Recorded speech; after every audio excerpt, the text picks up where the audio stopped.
Welcome to The Drive with your automotive experts and hosts, Lauren Fix and Karl Brauer.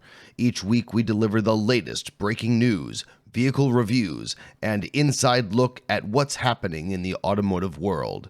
Buckle up, it's time to hit the road with The Drive. Welcome back to The Drive with Lauren and Karl. Here we are in the actual same room, not using technology to broadcast each other across the country from Orange County to upstate, Buffalo, New York. Yeah. And why we're together is because of North American car, truck, and SUV testing, Lauren. Right. Now, I think and people go, what is that? So when you may hear an award, and so what do those awards mean? Does that make sales? So we do know that North American Car and Truck of the Year, which is known as Nactoy for us internally. It's the cool kid acronym. Yes, there's tons of acronyms in our business. 3, 4 letter, and sometimes 5 letter. Another language. Yes, and we have to learn it. Yeah. It's another language. And what it means, and this is one of the awards that actually equals sales. Manufacturers know that if a Honda wins, that brand, if it's a Honda Prelude, which is one of the vehicles we got a chance to drive, Drove it. then nobody's driven it. So we got to drive it really early. One of the perks of being on the jury. Yes. That we can say this car is good, and then we know it'll lead to sales. Yeah. We've talked to the manufacturers, and they basically said there are a lot of awards. Any consumer who watches TV knows, okay, so which award is this? But there are only like 2 or 3 that matter in terms of sales, that the automakers know, hey, that award is seen as a big enough deal, authoritative enough, and the makeup of who's doing it, for instance, 50 jurors from North America who pay their own way to go on these things, to go on the testing, who are not owned by a magazine or another publication because they're from all 50 different publications. If they say a car is good, there's no way a company bought them off, which is what people often think about these awards. No, they're not buying us off. Buy 50 people from 50 different publications. We're here in Ann Arbor outside Detroit with a bunch of the other jurors, and we had fun getting ourselves here. No manufacturer paid for that. Nope. And we're funding the whole testing process through our membership as North American Car and Truck of the Year jurors. So there's no influence on this award, and enough consumers recognize that, and the automakers recognize that when they win one of these, they promote it on their advertising, and people buy cars because of it. So one of the other juries that we're a member of is World Car of the Year. And on a world global basis, it really has value, especially when you're like a Chinese car company like BYD or German or Spanish or car company we don't get here like Seat or Cupra, some very cool cars. And because they're made around the world, that is also a very valuable award. The other ones that seem to pull some weight, because you're probably asking yourself, what else? Motor Trend and Car and Driver. The rest of them are also ran. That doesn't mean they're bad. That doesn't mean they don't have value. That doesn't mean they don't pull weight. Just that these are the ones that the manufacturers know actually equal sales. And believe me, they do the studies on it. Yeah.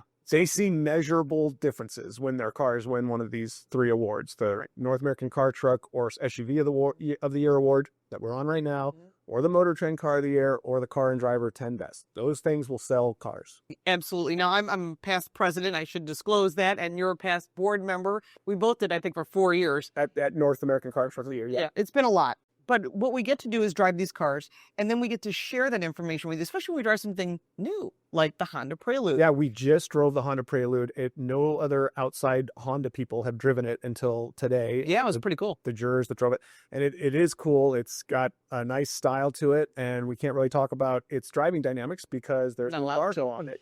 Because we've driven it so early, so we can't tell you how it drives yet. But you can watch the review on Karl Brauer Cars or Car Coach Report, and that'll be after November 5th. So we have to follow the embargoes or we get in big trouble. Yeah, that's right. They won't let us drive anything. Yeah. So that's what we're doing right now. It's a great time. It's good to see not just all the cars in one place, but all the other jurors. It's like a kind of a family reunion that happens once a year, and all the manufacturer representatives too. We could see all the PR people, and then and we can share that with you because we get some good insight on things that are happening. Yeah, I'm hearing all kinds of. I talked to the person from Genesis. She tells me the Magma GB60 will be revealed at the LA Auto Show. So that's going to be a big deal car. That car is beautiful. If you haven't seen it yet, go look it up. It's so cool. Magma is a good color for a good description for what it looked like. And I was talking to the guy who's here with the Charger, the internal combustion Charger, the straight 6 Hurricane engine. Needed. And glad to see there's an internal combustion engine in the Charger again. But he was, without saying anything specific, clearly indicating that more to come. Remember, Tim Kuniskis is running Dodge again, along with all the other Stellantis domestic brands, and they're going to be doing some fun stuff. So we'll be right back with you with our first interview. Yeah, from Nactoy. We're going to be right back and our next segment after we take a quick break. All right, we are back on the drive with Lauren and Karl, but we've also got a third guest here, and we're going to introduce him in a second. But first, I want to introduce this segment as it's sponsored by IC Cars. That's ISEE Cars, the ultimate online car internet search engine. It's got vehicle listings from across the country, as well as a lot of information about what's going on in the marketplace, driven by its massive data that it collects. Let data drive you and find the smartest car deal out there. All right, let's start with our guest, John Vincent. He's driving us right now. John, tell us about yourself. We're here at Nactoy. You're one of our Nactoy jurors like Lauren and I. There's a lot of us here. Give us the background on you. So I am the senior editor for vehicle testing at U.S. News and World Report. Our car site talks to in-market car buyers about what they should buy when they're ready to buy a car. How long have you been doing that? I've been with U.S. News almost 10 years and in the industry about 30. Wow. All right. Now you're driving the 2025 Cadillac IQ, the all-electric, full-size, a big vehicle. This is a beast. Yeah, and it's all electric. But they're light, right? I hear these things don't weigh much. They're Like a Hummer. they're essentially a Hummer with quieter tires. Yes. Yeah. I think that's a good I don't one. think it weighs as much as a Hummer, does it? It's pretty close. Yeah, what's my like 9,000 pounds on a Hummer? It's the same battery pack, I believe. That's big. That's the Ultimum battery pack. Yeah, Ultium battery is what GM is pushing for. Although now I've heard they've kind of backed away from that and it's something else, right? It's something else, but nobody knows what the something else is. Ah. So it's the battery pack formerly known as Ultium. There you go. That sounds about right. Well, give us kind of your history. You just said you've been doing this for 30 years, John. So tell us some of your background before you got to U.S. News. So I come from a family of journalists. I'm a third-generation journalist in my family. I went to the dark side and started writing.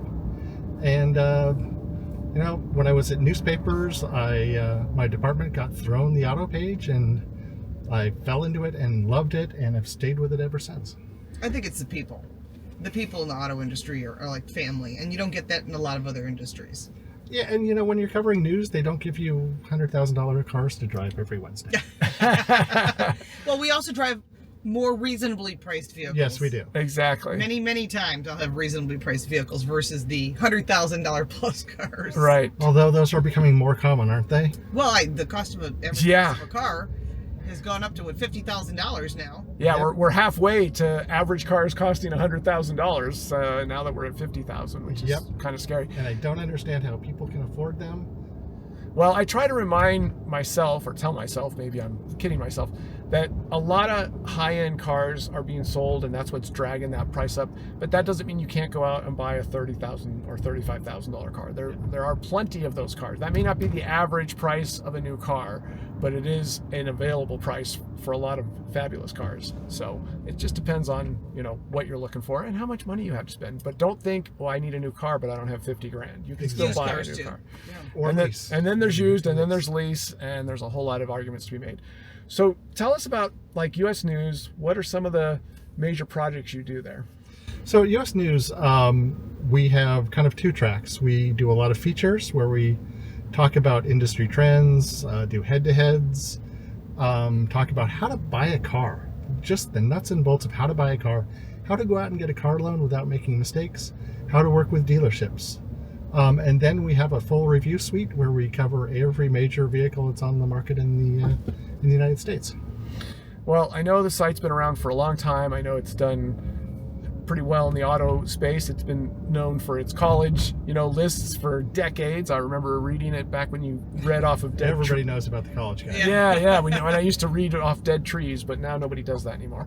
But the automotive element of the U.S. News has done quite well, and you guys seem to rank pretty well as far as search engines. So you've got some good, solid SEO people. In fact, I think I know one of them. His name's Joe Filipowicz. I'm not sure if you talk to Joe on a regular basis, but I know he's over there. So that's great. And what about where you're located and your relationship, because they're based near DC, but you They're are not. in DC. I'm on the West Coast. Okay. Which is wonderful because at 2:00 every day, everything quiets down and I get work done. Yeah, I'm familiar with that, as my relationship with icy cars out of Boston is very similar in that effect. And I'm East Coast, so I'm always working. Yes, so you just work all the time, Lauren. Yes, that's right. That is pretty true. And what do you feel like is maybe the most interesting trend going on in the auto industry? You've been watching it for a long time. Your perspective would be interesting. There's just a lot of turmoil right now with tariffs. We just got out of a massive disruption with supply chains that had just kind of ironed itself out, and then we go into the tariff picture. There's just a lot of moving parts constantly, and it seems like there are always challenges that this industry is facing. It does seem like everything's fine, nothing's going on, we're just selling cars and people are buying them, and Never that way. the It's never that way. economy isn't going screwy to screw up buying, the supply chain isn't going screwy to screw up assembling, the cost chain isn't going crazy due to taxes and tariffs and COVID disruptions. It's been an interesting 5+ years, the last 5 years, certainly. Yes, it has been. We appreciate your time, John, and thank you for joining us. And John is also on the North American Car and Truck of the Year Yes. jury. You're on the board. I've been there, and so is Carl. Right. So we know you're very busy. Yeah, no, we appreciate your time and chauffeuring us around in this big, ginormous, and somewhat weighty Beast. Cadillac It's a beast. Escalade IQ. But it's a reflection of, what a lot of these car companies have done recently. They've introduced electric versions of otherwise well-known cars. And we'll be right back after the break. All right, well, that was a lot of fun riding around in the IQ with That heavy John vehicle. Vincent. Yeah, that big, giant Cadillac that weighs as much as the Hummer and burns up the tires quickly. But it was a very nice car. But what we're going to talk about now, first of all, is the sponsor of this particular segment, which is Karl Brauer Cars. That is my YouTube channel where I'm putting up videos on a regular basis. Recently had the McLaren Artura Spider go up, had the Toyota RAV4, a lot of fun stuff going up recently. So check that out when you get a chance. You'll find out all the quirks and fun features of these cars. Now let's talk about Toyota as a brand is hugely powerful. And like a lot of powerful brands, they sometimes are looking for their next big opportunity. What is their supposed next big Well, opportunity? didn't they just do Crown?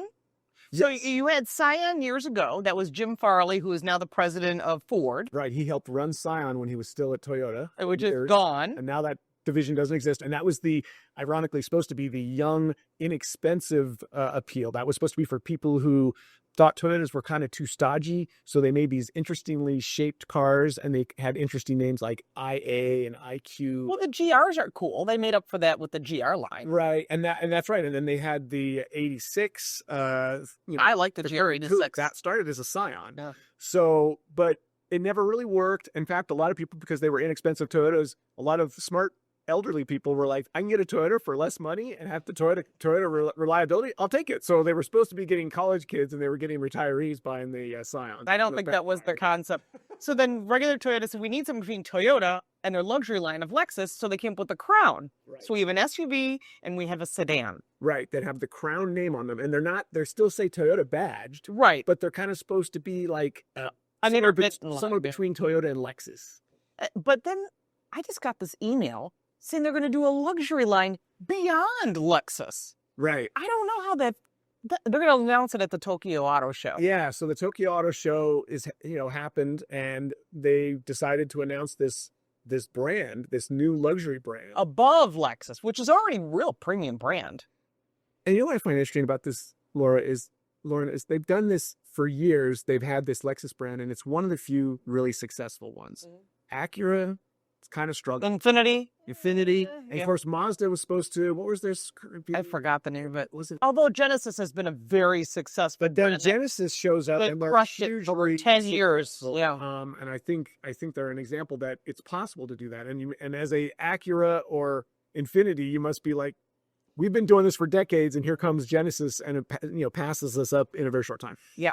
But I just don't know how many more luxury brands this world needs. I don't know either. I mean, and then you got Jaguar who's going on electrified. That's a whole nother conversation. But Yes.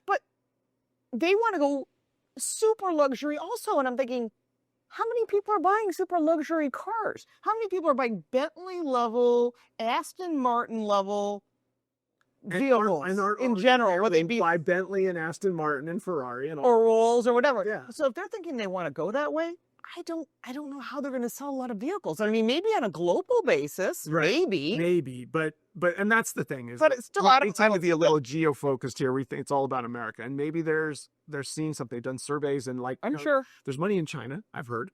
Yeah.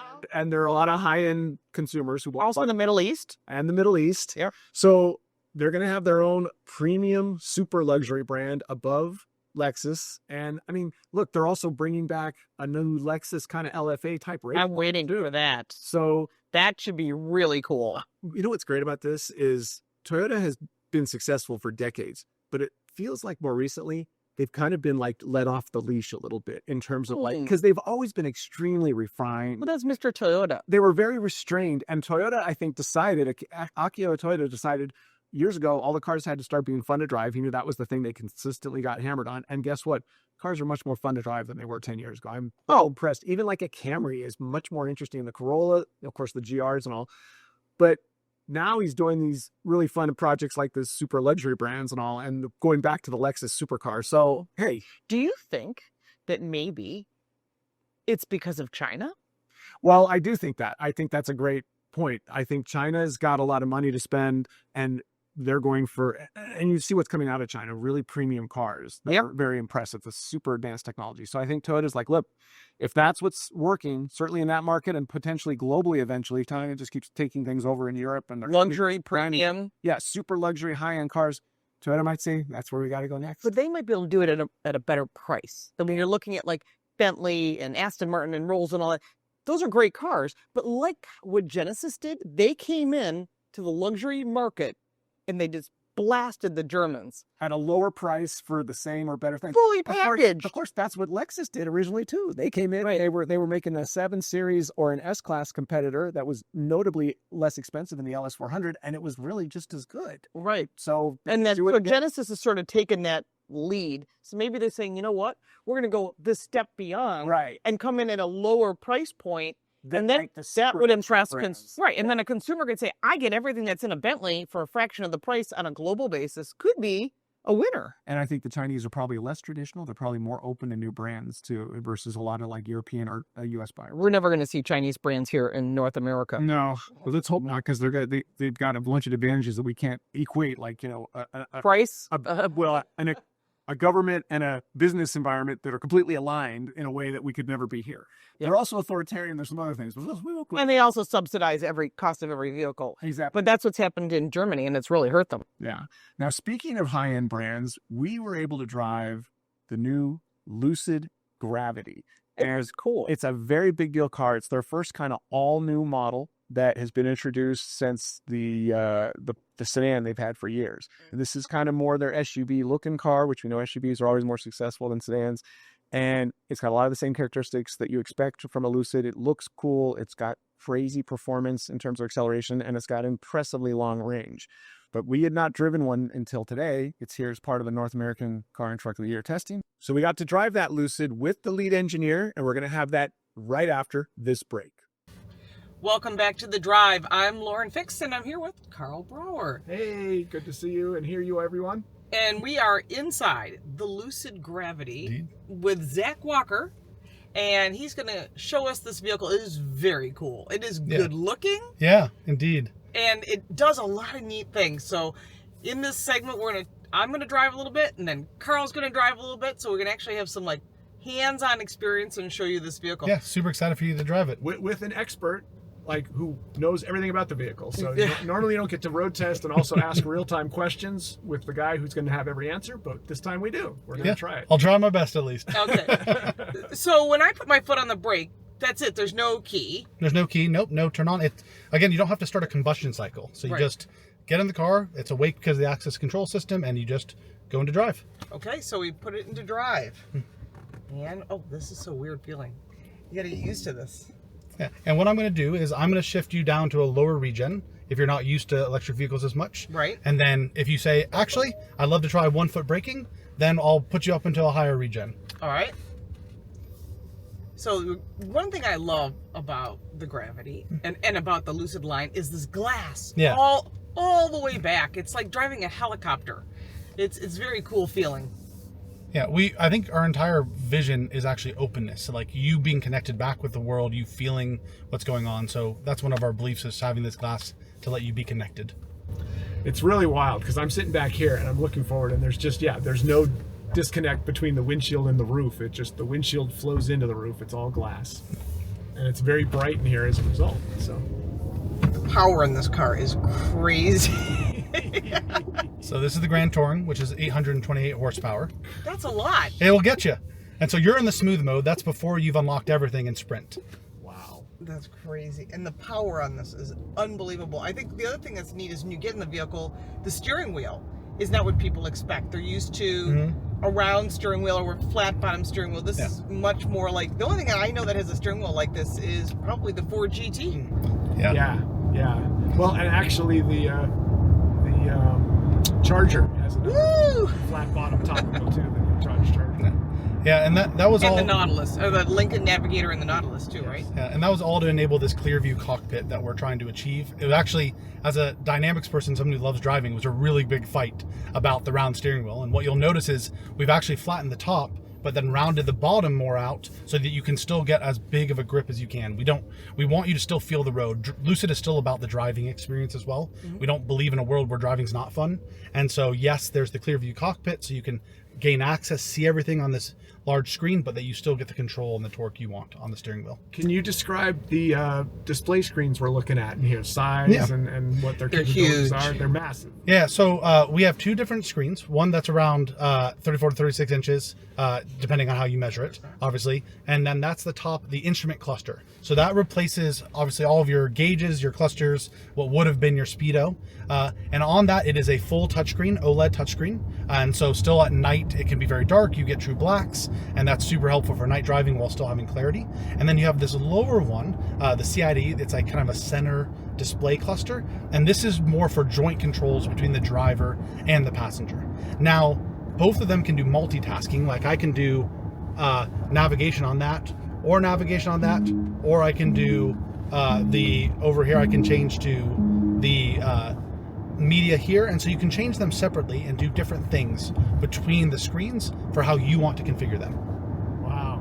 Okay. So they're both touchscreen. That top one that you think of as the driver's display still has an interactive component with controls. Yep, exactly, correct. Now you were talking about before we got in the car about the ride height, because there was another Lucid Gravity parked next to us that looked like it was much higher off the ground, and this one seemed like it was slammed down. Can you tell us about that? Yeah, so our vehicle comes standard with air suspension, and so that air suspension allows you to travel about plus or minus 2 inches. So the nominal is about 7 to 7.5 inches of ground clearance. You can get up to 9 to 9.5 for off-roading. You can go down for aerodynamics when you're on the highway about 1 inch, so that gets you to about 6.5. And then for really good ingress egress, like I call it the dog jump in the back mode, because that's super important for so many people. It goes down all the way to another inch. So kind of what we envision and believe is, again, giving you anything you want. Do you want to be the compromise nothing and you want to be driving at the time and really experiencing the road, or do you want to be off-roading, or do you want to be having good access for either someone of an older age or animals and pets to get in? Interesting.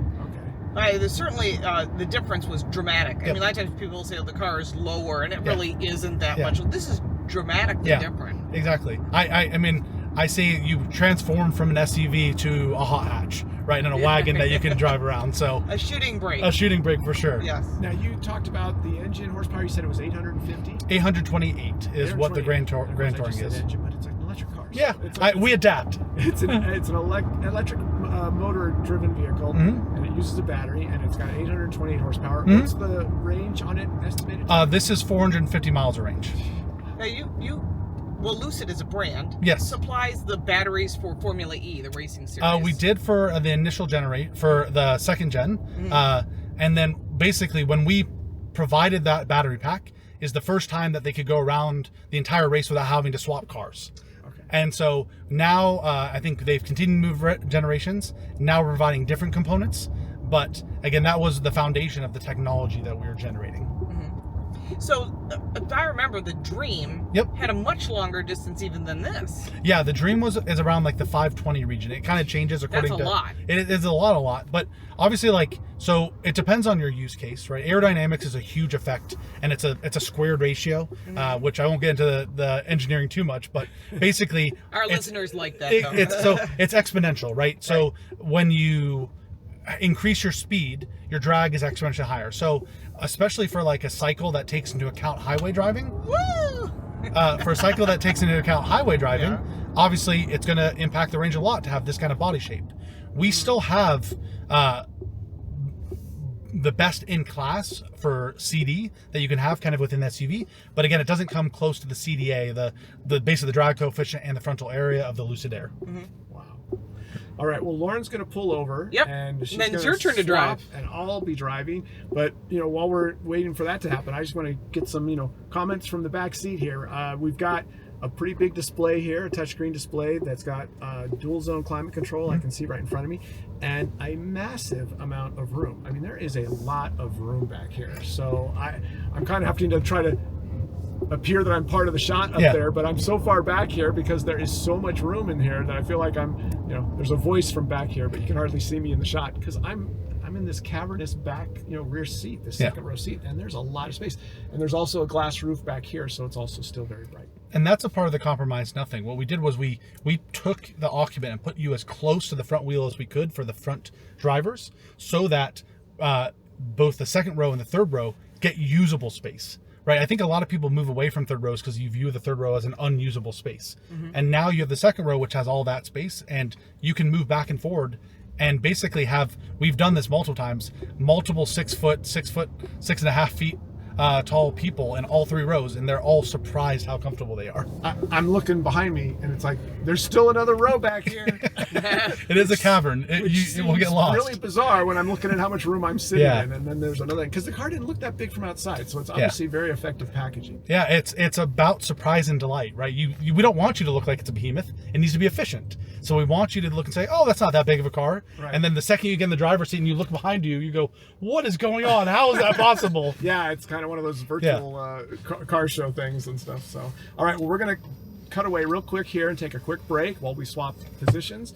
And I'll be driving, and Lauren will be trying the second row seat here when we come back. Welcome back to the show. This is The Drive with Lauren and Karl. This segment brought to you by Classic Tube. Pre-bent tubes for brake, fuel, and transmission lines for your collector car or your performance vehicle. Check it out at classictube.com. All right, so now I'm in the driver's seat, a much scarier proposition. But hopefully this segment will go as well as the last one did. And again, there is no like kind of key system here. The car is just aware that the key is in it and that there's a driver in the seat, and you just start engaging gear changes and things happen. So when you get out, I assume it's the same thing. Like if you put this in park, when you put in park, you just walk away, and then when you've walked away enough, it locks and it's just turns itself off. So there is no need to tell it to turn itself off, nope, to lock it all up and all. It's just, I think so much of us are locked into what we think of from IC cars and needing to start a combustion cycle. Right. The energy of the sleep mode is so little that basically we're just always detecting the key. We're always doing things, and that's why you can easily turn on your heated seats from your phone, and the car's already on. You can do heat from your phone. You can turn on your cameras and look from your phone and see who's walking around your car. You can do all these things, and it's not a startup cycle. It's just the car is on. Yeah, the car is aware. Isn't that wild, Karl? It is. Especially if you've never driven one like this or driven the Gravity. So I'm in the second row, and I got something to play with that you didn't get to play with, and that is a tray table. Yeah, I didn't know it was back there, but with a 100-watt charger. So like I'm good here. God, my kids would have loved this. I was gonna say, you can be misproductive back there while I'm driving. So you know, I'll be working. You'll be editing this video while I'm driving it. Yeah. Talk about like where this model, the Gravity, sits in the larger Lucid line. This is your brand new model. Yep. But you've been around for a while. Yeah. So this is our brand new model. Obviously, we've had the Lucid Air, which came out around 2021. and then has continued to scale up in production. The Lucid Gravity is kind of our second real model. The Air has a bunch of trims. We've talked a lot about, like, when it came out, it was kind of at this dream edition, and we've gone above that with the Sapphire, which is a 1,234 horsepower beast that does now 0 to 60 in under 1.9 seconds. Good. And then we have our Pure, which is a much cheaper rear-wheel drive vehicle that can still get you over 400 miles, but is just a more pure, holistic experience. Okay. But this is the first real different model. Right. What's the price point on the Pure versus the Gravity, which is the SUV? Yeah, so right now what we're selling are the Grand Tourings, which are in the 90,000s. We're coming out with the Touring, and I believe that will be officially shown more in the future, coming up very soon, which is going to be closer to the 80,000 mark, as we announced in the LA Auto Show a couple years ago. And then when we compare that to kind of where our Pure is for the sedan for the Air, that's right around like the 70,000. I'm being general because obviously market fluctuations and everything changes, so I'm kind of saying the general order it the way you want it. Exactly correct. So those are the general regions of the vehicle. Obviously exact prices per the options you choose. Is this on the NACS system? This is full NACS, that's correct. So that means you can go to a Tesla charger. That is correct. So you use the full Tesla supercharger network. What about like personalization options? You know, you're ordering one of these. How many different exterior colors do you have, interior colors, and any other crazy things you could do? Well, we have obviously we have multiple exterior colors. From an interior color perspective, we have right now this obviously interior, which is a full leather, but we also have a synthetic more material, so no leather, sorry, a full vegan interior. Okay. Those come in a black and a white, and then we have this, which is our Tahoe, which is this lighter brown, and then we also have darker brown options as well. Okay. You can obviously get different packages. So this is equipped with our dynamic handling package. So that's where you get the triple rate air spring, you get rear steer, which makes it a little more dynamic, and you get your painted calipers to kind of show off that you've got the handling package. And then when we talk about technology wise, we have a technology packages where you get your augmented reality HUD, which is not just a HUD which shows you information, but it highlights information on the world. You have ambient lights in here, so an ambient light package, which then you can change into any color you really can imagine. And then with that is also the 120 volt power outlets, which each provide 1.8 kilowatts of power. So you have 3 of those in the car. You could go power a ton of microwaves and popcorn makers and whatever you want at your campsite. I was just going to say, so you can do the whole, what's it called, like L to M or something like that, where a vehicle to load. Yep, vehicle to V2L, yep. V to L. So you can power things that are near the car with a cord. Exactly correct. And not just when I say near the car, it's also like one of the things we talk about is like the tailgating experience with our frunk that you saw that opens. You can do frunk gating. Okay. And when you have that package, you have a 120 volt outlet in the frunk. Okay. So now I don't need to open my entire car when I'm tailgating. Right. I can have that open, sit on that frunk seat, powering in my whatever I'm making, my electric grill or whatever off of that, but still my actual car is closed to the rest of the world. Well, this is amazing. Thank you so much for taking the time to no explain problem. this to us, Zach. And I have one last question. Yeah. Where can people go to see the Lucid? So we obviously have multiple Lucid showrooms. So you can obviously look at our website to go check that out and see what the showroom closest to you is. And hopefully you start seeing more and more on the road. fabulous. This is great information and a really fun experience. Thanks, Zach. I feel like this is, you guys are going for the ultimate premium electric car experience, and I feel like you've kind of nailed it. Awesome. Well, thank you so much. I Thanks for your appreciate time. it. Absolutely. We'll be right back on the drive.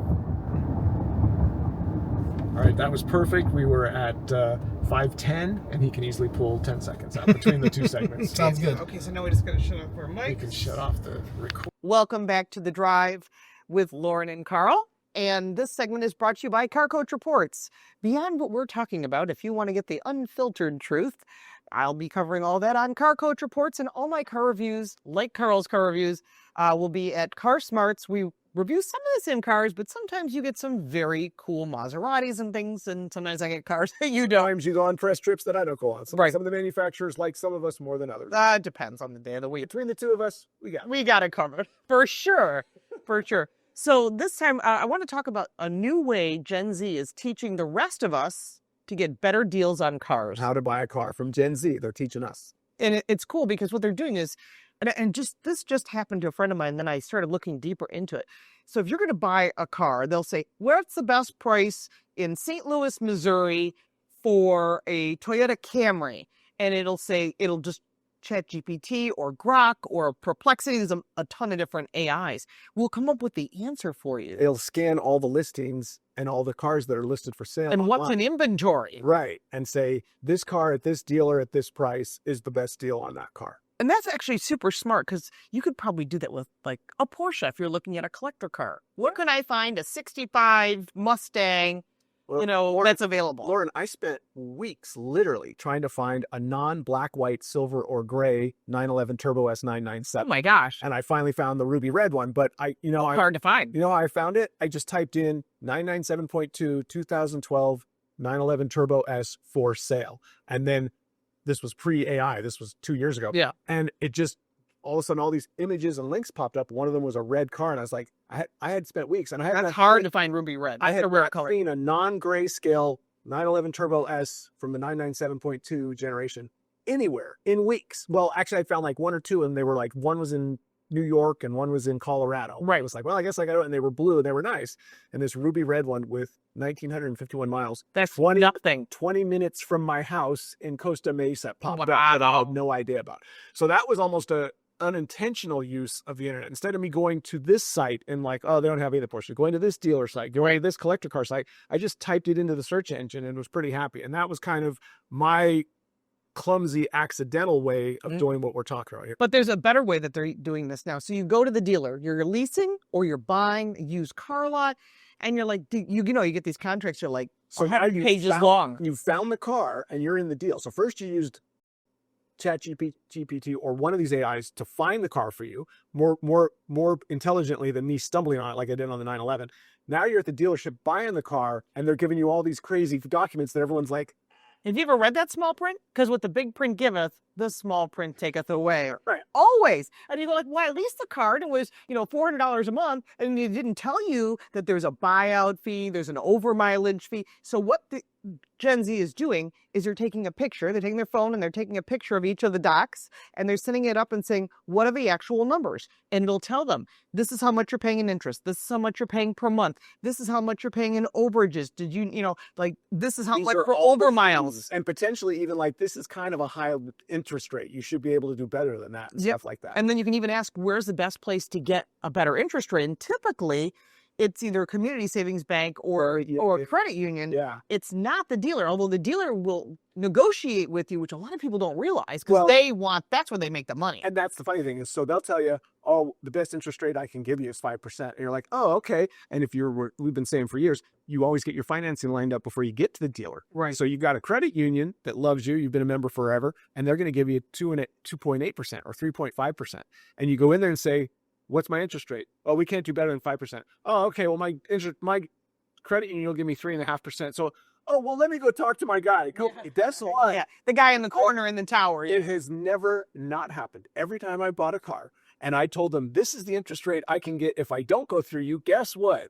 They've matched it every time. And they will. That's a automatic profit center. All the dealers are hating me right now.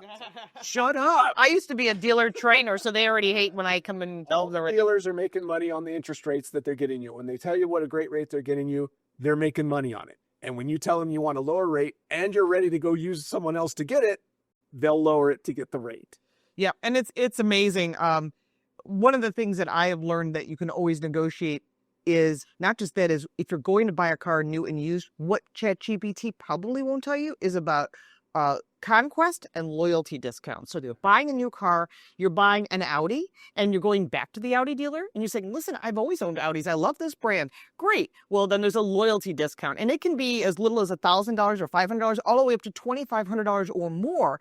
Again, if you don't ask for it, you don't get it. Right. And that's true with Conquest. You have a BMW. You decide, you know what? I'm going to go buy a Mercedes. Great. They should offer you a Conquest discount. Yeah. And that money is yours. You don't ask for it. The dealer puts it in their pocket. You're coming from a direct competitor of theirs. Yeah. And They want that that. reflects very well on all their numbers that they're, they always want to say that they're conquesting other brands. They love having that stat to throw around. And if you go give them a conquest by going from a direct competitor, they should help you out a little bit on the deal. So, all right. Well, this has been a great segment. I think we've talked a lot about some great car deals and the intelligence of using ChatGPT. Okay, and we'll be back next week where we'll have another exciting show. And another great guest. Another great guest or guests. You never can tell. We had a good show this time. You can use us as your trusted source for the latest car news, expert reviews, and of course, real insight, because we're always going to give you the truth. You can check out our websites if you missed it, and YouTube at The Drive Car Show, also on X and on Facebook. Karl Brauer Cars. You can find all Karl's information. I'm at Lauren Fix. You can find me on all forms of social media. And until next time, stay safe, enjoy the ride, and see you right back here on The Drive. You've been listening to The Drive, your trusted source for the latest car news, expert reviews, and real insights into the automotive world. Thanks for riding along with us today. You can check out the entire archive of every episode on our YouTube channel, The Drive with Lauren and Karl. Be sure to subscribe so you never miss an episode, and join the conversation by leaving your comments. We love hearing from you. Until next time, stay safe, enjoy the ride, and we'll see you right back here on The Drive.